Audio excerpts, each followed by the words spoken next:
Ayan po at isa pong mapagpalang pagbati siyempre ang nais kong ipahatid dito sa lahat ng mga naggagandahan kong mga subscribers, naggugwapuhan kong mga subscribers, followers at mga viewers. Ayan po.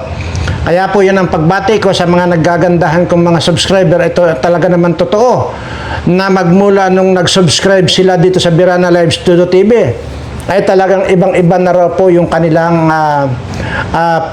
mukha. Talagang gumanda, gumawa po sila. At higit doon, sunerte pa sila.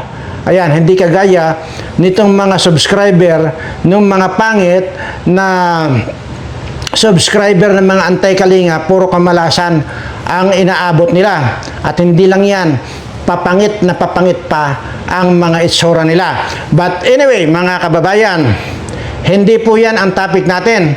Sa totoo lang po ay tigil muna sana ako dahil gusto ko lamang pong marami na po akong hindi nabalikan na mga topic ko rito sa mga politiko. Pero nasabi ko na ayaw ko po munang mag-topic sana dito sa Kalinga. Pero hindi po talaga maiwasan dahil nga may napanood po akong isang hindi ko po alam kung vlogger ba yan kasi kakaunti naman ang subscriber.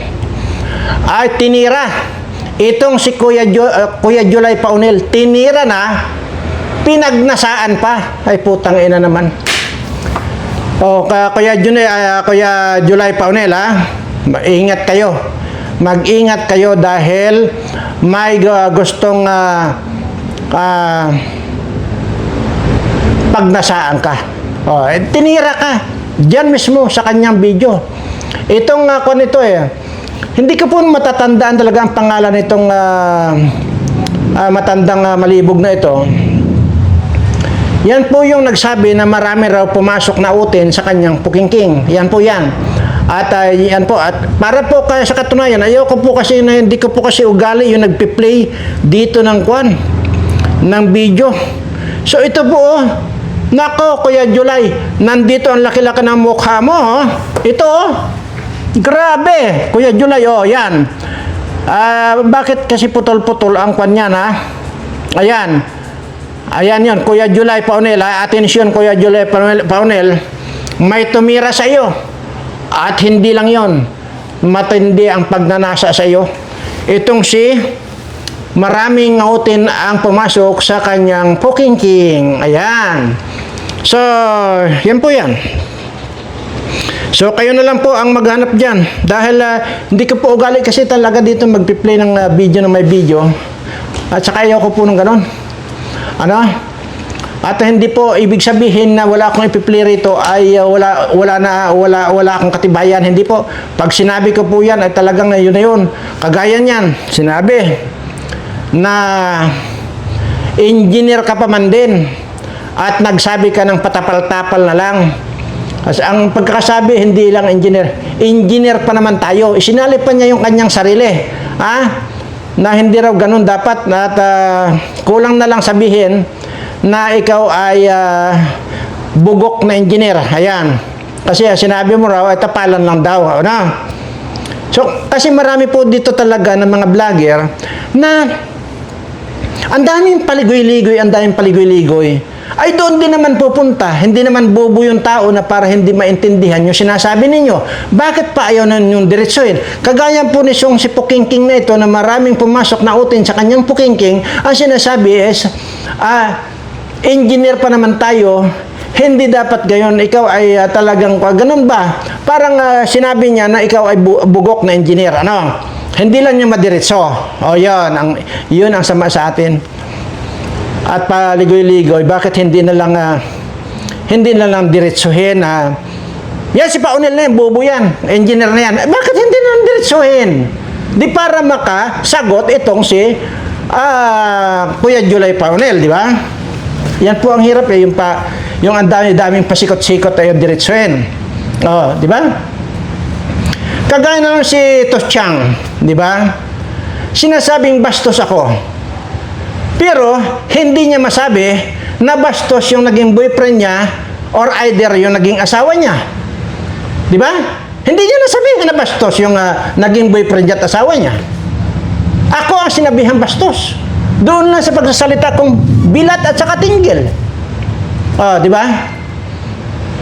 Kaya ako sinabi, bakit hindi niya sinabihan yung asawa niya or boyfriend niya na bastos, samantalang papaano, noong hinubad yan, noong kanyang boyfriend, yung kanyang ibaba, tapos sinundot-sundot, hindi ba bastos yun? Marami kasi tayong ang dami tayong paligoy-ligoy sa buhay. Ang dami tayong mga pagmamalinis sa buhay. Lahat ng lalaki at lahat ng babae, mga bastos. Yan ang definition ng bastos. Lahat yan. Walang hindi bastos. Kaya huwag kayo nagmamalinis-palinisan. Tingnan nyo si Butanding. Hindi ba kabastusan? Yung mamaya-maya mga anak. Nung hindi pa nanganganak, anong ginagawa nitong tamad niyang asawa? Hindi ba tusok ng tusok? Hindi ba bastos yun? Ikaw, Tochang.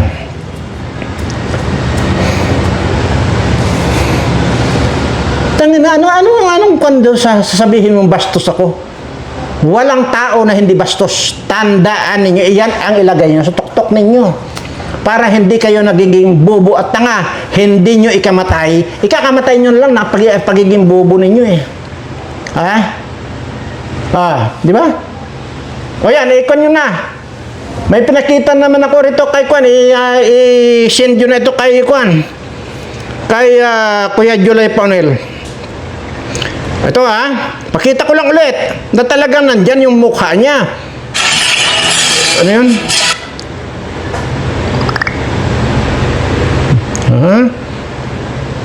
Ano hindi?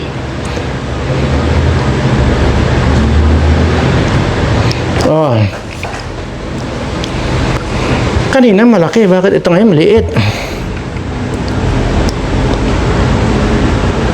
Ko ba naman Ito na lang. Basta, yan ako naman yan, Kuya July, nandyan ang laki ng mukha mo. Paunil nakalagay pa dyan pala, paunil paunil. Nako, Kuya July, yan, tinira ka. Tinira ka nitong si Pukingking. Hindi lang ka lang tinira, pinagnasaan ka pa, delikado ka. Kuya July, delikado ka. Baka mamaya kagating ka nitong nito. Ay, masakit makapangagat ito dahil tuyong-tuyo yun para ng kanyan, para ng yung daing na kanyan. Yung putang ina, lagi ko nakakalimutan yung daing na yan, ang sarap-sarap. Yang marami dyan sa Palawan sa Cebu. Lagi ko nakakalimutan yung daing na yan. Ayan, delikado ka dyan, Kuya Paunil. Kuya July, pag kinagat ka niyan, lalo tuyot na, yari ka. Okay. Mapunta naman tayo dito sa Kwan. Hindi pa pala ako tapos dito kay Tochang. Ngayon, magsalita ka, Tochang. Ikaw ba, anong matatawag mo sa sarili mo na tinusok-tusok ka, tapos nilamas-lamas ka? Hindi ba kabastusan yun? Sumagot ka. Walang tao sa ibabaw ng mundong ito ang hindi bastos. Lahat yan bastos. Aywan ko kung saan ba't nauso yung salitang bastos na yan. Ay dahil kalakaran na yan. Tingnan mo. Hindi ka na nahiya na nagbuka-buka ka na tinusok-tusok ka, tapos sabihin mo, ako ang bastos. Isa nga pala, may vlogger na Kwan, nagmamagaling. Sabi ko nga, ayaw kong pangalanan itong mga patay gutom na ito. At ito yung isa sa nabanggit doon sa sinout-out ni Anghit. Habang sinashout-out ni Anghit yung mga dapat niyang i-shout-out, kinukan ko, tinitingnan ko. Putang ina, wala man lang ako makita maganda. Wala man lang ako makita magagwapo. Meron dyan yung lalabing wawalo lang yung Kwan, yung subscriber. Putang ina, yung ulo ang laki-laki, tapos yung ang balbas, pagkahaba-haba ng balbas, At kuwan na raw, maghahamon pa ng patayan ng monetization. Ay paano hindi ka maghamon ng patayan ng monetization ay yung subscriber mo wawalo? Ay kung hindi ka ba naman gonggong na isa't kalahating tanga, yan po ay may sakit na hydrocephalus. Yung taong yan, ayoko pong pangalanan kasi nga, may subscribe nyo pa eh. Putang inang yan eh. Saka yung dalawang matanda, tatlo baling matatanda yan, na sumasawsaw sa kabataan. Ang sawsawan ninyo, itong si Tochang at saka itong si Poking King. Hindi yung mga kabataan. Kasi kaya tingnan mo, lahat yan mga binanggit itong si Anghet. Tiningnan ko lahat, putang ina. Ang sasama ng mga itsura. Mayroon naman maganda-ganda, bata-bata. Maganda-ganda naman ng konti. Bata-bata. Ang problema naman, gatroso ang ilong. Ay putang ina, wala ka makitang maganda rito. Ayop. Ay samantalang dito sa mga subscriber ko, subscriber ng Berana Live Studio TV, wala kayong makitang pangit dito. Lahat magaganda, lahat gwapo. Oh. Pero dyan sa mga subscriber nito, mga anti-kalingat na mga bullshit na ito, ang papangit. Yan po yan. Sobrang papangit. Ngayon, saan ba tayo gagawin ngayon? Okay. Mayroon din po ako napanood na vlog ni Ma'am Bupel, doon sa kanyang saka nakasulat doon sa kanyang screen na magtatandim daw yata, maglalab team daw yata itong si Ido at saka si Bridget, magtatandim. So, sino ba ibayan ko? Kasi, kung ito ay matutuloy, itong tandem nila, ay isa ako sa magsasabi kay Kuya Bal na bago iptandem yan si Ido sa kahit na kanino, kailangan mag-seminar muna siya sa akin. At tiyak yan, hindi tatanggi si Kuya Bal dyan. Kasi, kaya ako sinasabi yon dahil gusto ko lang na tanggalin yung katorpihan nitong si Ido. Kaya gusto ko mag-seminar muna siya sa akin. Pero, nung patapusin ko yung video ni Ma'am Bupel, ay nagsabi naman pala itong si Ido na hindi muna. So, ibig sabihin, mayroon pang plano pagdating ng araw. Hindi muna. Good. Okay naman yon. Kasi nga, pero kahit naman anong oras pwede ka, basta mag-seminar ka muna sa akin, kahit na 3 oras ka lang mag-seminar sa akin. Kasi ayaw ko nang maulit yung ipagsisigawan ng isang kalab team mo na ikaw ay manyak. Ayaw ko nang maulit yon. Ayaw ko nang maulit yon. Ipagsisigawan na ikaw ay manyak, tapos si Kuya Bal ang ipapatulpo. Yon ang hindi ko napapayagan yon. Kaya dapat, kung halimbawa magdesisyon ka na makipaglab team ka, ay dumaan ka muna sa akin at mag-seminar ka kahit 3 oras lang, isi-seminar kita para maibigay ko sa iyo yung tamang gawain mo, At para hindi ka sabi ko nga po napakasimple sana yun, pero tingnan mo, dahil sa medyo may katorpihan ka, ayan tuloy ang nangyari sa iyo. Pinagsigawang manyak ka. Kaya hindi ko na gustong ulit pa yon. Pero excuse po doon sa magiging lab team ni Ido, ito po naman ay hindi naka-address sa inyo. Naka-address lamang po ito doon sa mga taong mga malilibog pa sa kambing. Kagaya nga po noon, hindi lang ginitara ang tinggil ng kalab team niya, ayun, nagpatulpo at sinabing manyak itong si Ido. Si Ido ang sinabihang manyak, si Kuya Bal Santos Matubang ang ipinatulpo. Nasaan ang hustisya? Kaya Ido, sabi ko sa iyo, pero ganun pa man, ay pangsamantala ay pag-aralan mo rin yung sinasabi ko. Pagka nagpaparsaring na, pagka medyo nagbibigay ng motibo, hindi ko po sinasabi dahil sasabihin nyo na naman bastos ako. Di ba? Ang sinasabi ko po rito, if ever na maramdaman mo, Ido, na itong partner mo o collab team mo ay naglililibog, huwag ka nang mag-aksaya ng oras, gitarahin mo na ang tinggil niyan. Pero, kung yung magiging kapartner mo naman ay wala kang napapansin kundi disente, aba, huwag na huwag kang kikilos ng kahit na ano. Or kahit na magbibigay ka ng motibo, huwag. Dalawa lang yan eh. Pagka nagbigay sa iyo yung kapartner mo ng motibo na naglilindibog, tapos hindi mo ginitar ang tinggil, maraming iiso sa iyo.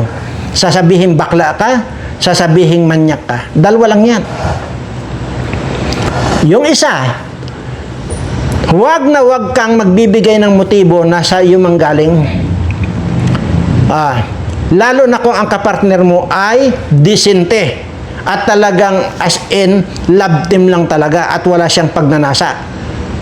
Yun ang sinasabi ko, yun ang kinukorek ko sa inyo. Kaya huwag na huwag nyo sasabihin bastos ako dahil itinuturo ko lang yung tama. Kasi tingnan mo, naglilinibog na, hindi pa ginitara ang tinggil, ano nangyari? Ayang pamangkin ni Kuya Bal Santos Matubang ay manyak! Di ba? Manyak!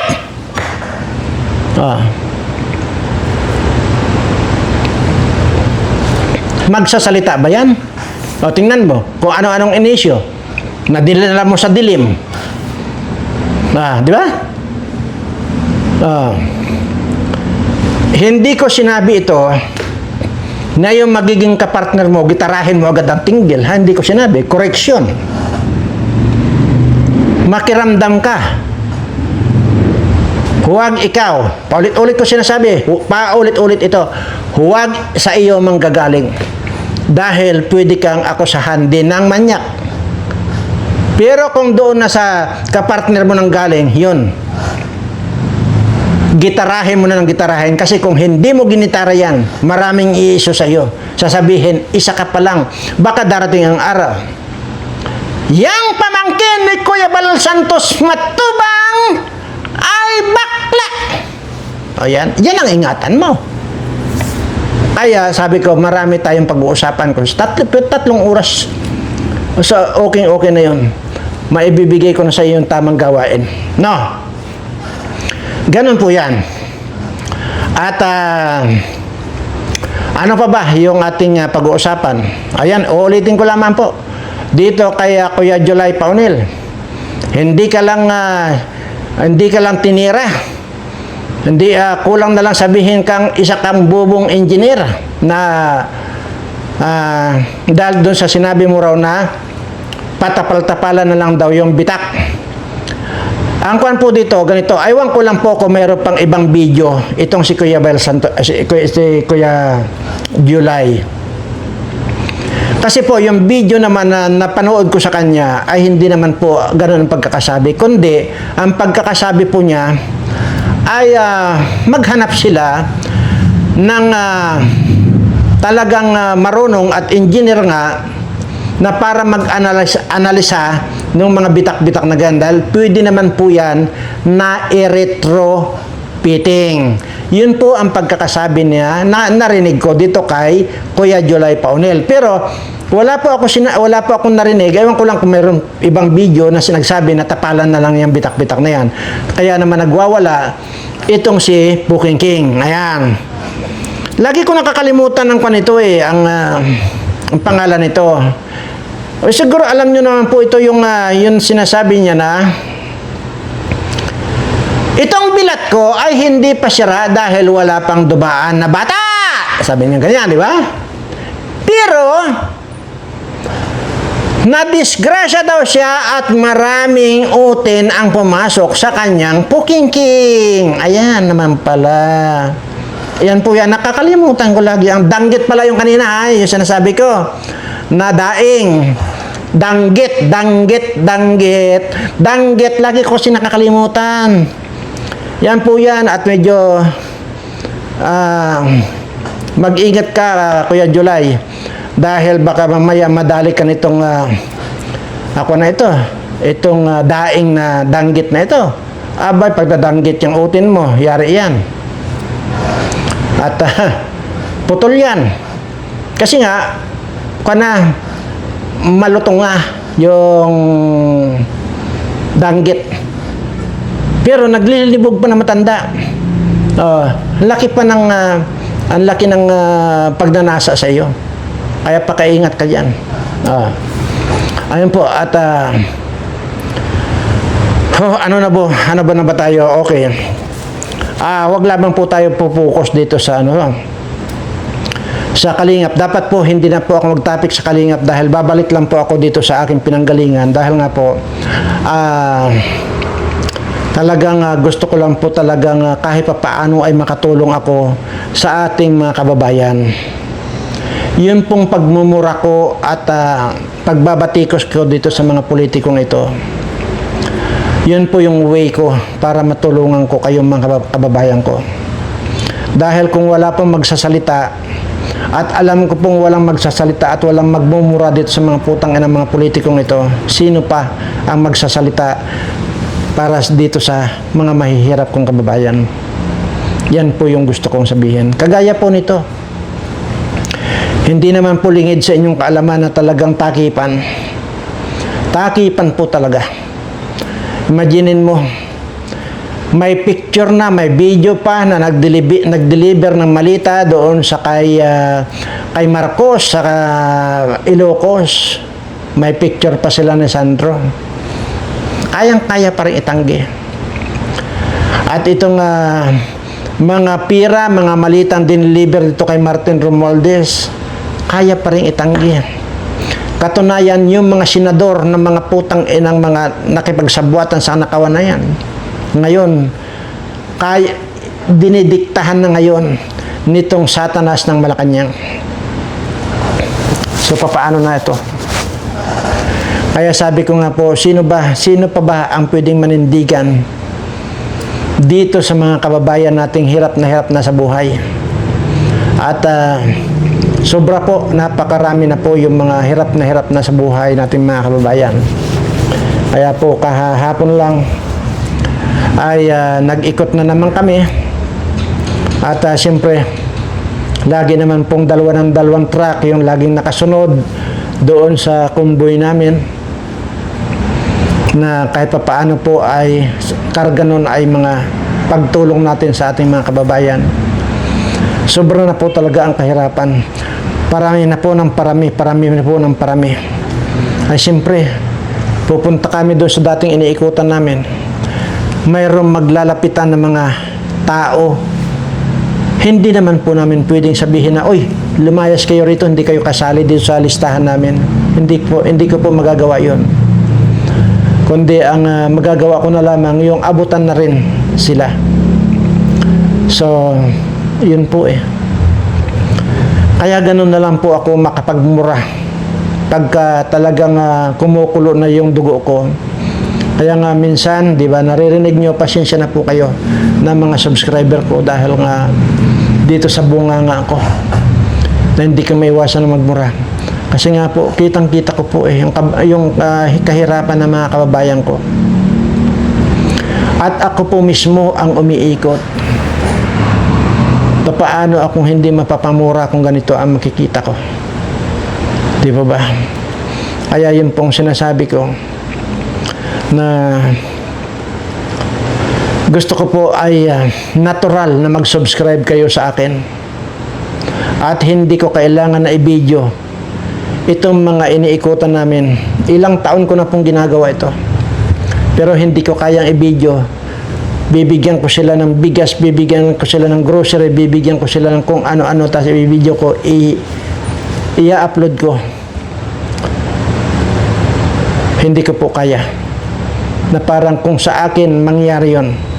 Kasi nagdaan din po ako sa pagiging hampas lupa at patay gutom. Papaano na kung ako ay hanggang ngayon nandoon sa sitwasyon na yon at sila ang binibidyo nila ako tapos ina-upload nila, kitang-kita sa buong mundo yung itsura ko at yung kahirapan ko. Ano ang magiging feeling ko?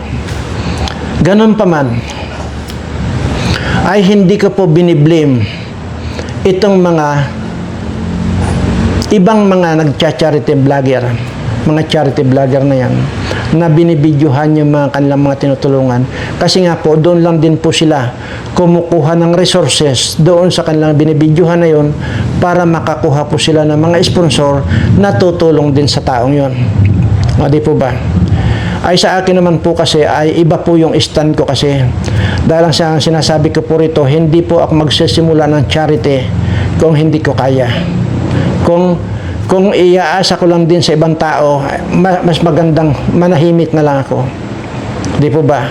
Kisa sa hihingi ako at ng mga sponsor. At sinabi ko naman po sa inyo, 2 congressman at 1 senador ang gusto magbigay sa akin. Hanggang ngayon po ino-offer sa akin. Pero ang kondisyon nga po noon, kada vlog ko, kada video ko, kailangan banggitin ko yung pangalan lang. Yun ang hindi ko po magagawa. At lalo kung galing sa politiko yan, alam ko na agad na galing sa pinagnakawan niyang pirang yan. So gusto ko lang pong ipaintindi sa inyo. Wala po akong against doon sa mga nagcha-charity na binibidyohan yung kanilang mga beneficiaries. Wala po akong doon. Against doon. Kasi nga po, kagaya nga po nito, si Anghit, ay kung hindi po yan binidyohan ng binidyohan, wala pong nag-sponsor dyan.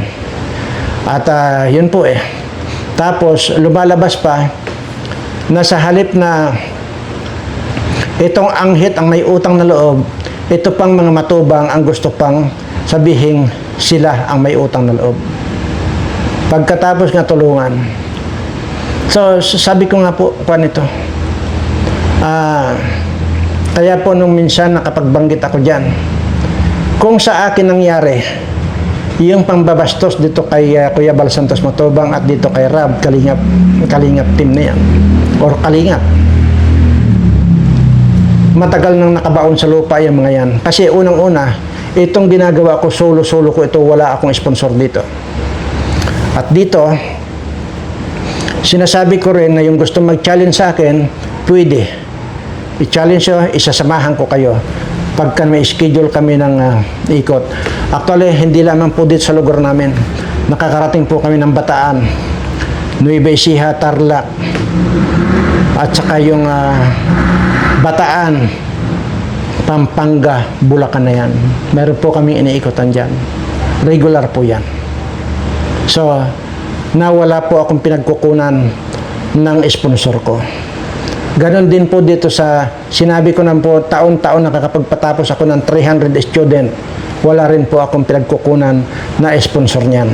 Kaya sabi ko, lalo na kung mga politiko ang magbibigay sa akin ng kung anumang tulong dyan na iabot sa akin, hindi po. Kasi hindi ko na po mamumura itong mga putang inang mga politikong ito kung tatanggapin ko yung gusto nilang i-sponsor sa akin. Ganun lamang po ang stand ko. Sana po maintindihan nyo, kaya kung minsan na talagang sobrang init ng ulo ko, nakakapagmura po ako dito. Pero hindi po yun ang karakter ko. Bagkos, pag nakilala ninyo ako, sabi ko nga po, ayaw ko muna magbuhat ng sarili kong bangko, pero sa lalong madaling panahon ay makikilala ninyo ako. Dahil lahat kayong mga subscriber ko, magkikita-kita tayo. Yan ay kung ano man yung purpose ng pagkikita-kita natin, yun ay gusto kong isorpresa sa inyo. Hindi lamang po tayo basta magkita, kundi masasabi ko, nasisikapin kong mabago na rin ang buhay ninyo. Maraming salamat po sa lahat po ng mga sumusubaybay dito sa channel ko. Kahit gano'n po kagaspang itong bunganga ko, ay nandyan pa rin po kayo at hindi nyo ako iniiwan. So, I hope naman po na maintindihan ninyo yung aking mga binibitawang salita dito. Maraming salamat po. At sa lahat po ng aking mga subscriber, mahal na mahal ko po kayong lahat.